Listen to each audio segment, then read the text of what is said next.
আমরা কিন্তু প্রত্যেকেই এই দিনটার জন্য অপেক্ষায় থাকি। আজকে কিন্তু সেই দিনটা চলেই এসেছে। তো আজকে ছিল বছরের প্রথম দিন, তাই জন্য সকাল সকাল উঠে পড়েছিলাম। ঘড়িতে সবে 4:30 বাজে। তারপর আর কি দেরি না করে ঝটপট লেগে পড়লাম কাজে। তো মুখে একটু জল দিয়ে সামান্য জল হাতে করে নিয়ে দরজার সামনে দিয়ে দিচ্ছিলাম।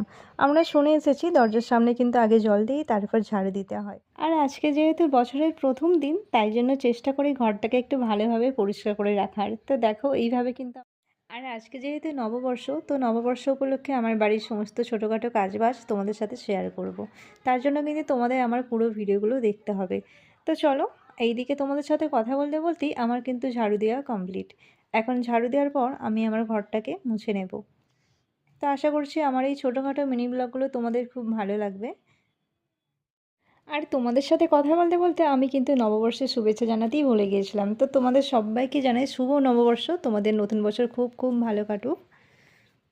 তো দেখো, এখানে কিন্তু আমার ঘর ঝাড়ু দেওয়ার পর আমি আমার ঘরটাকেও মুছে নিচ্ছি ভালো করে।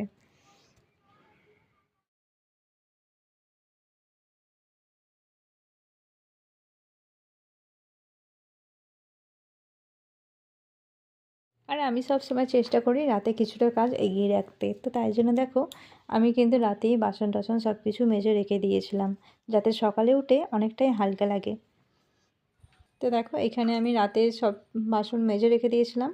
এখন চলো বাড়ির বাইরেটা তোমাদের দেখায়। দেখো, সবে কিন্তু সকাল হচ্ছে। আর জানো তো, এই ভোরের ঠান্ডা হাওয়াটা যখন গায়ে লাগে আমাদের কিন্তু খুব ভালো লাগে। তারপরে দেখো, একটা বালতিতে গোবর জল তুলে নিচ্ছিলাম।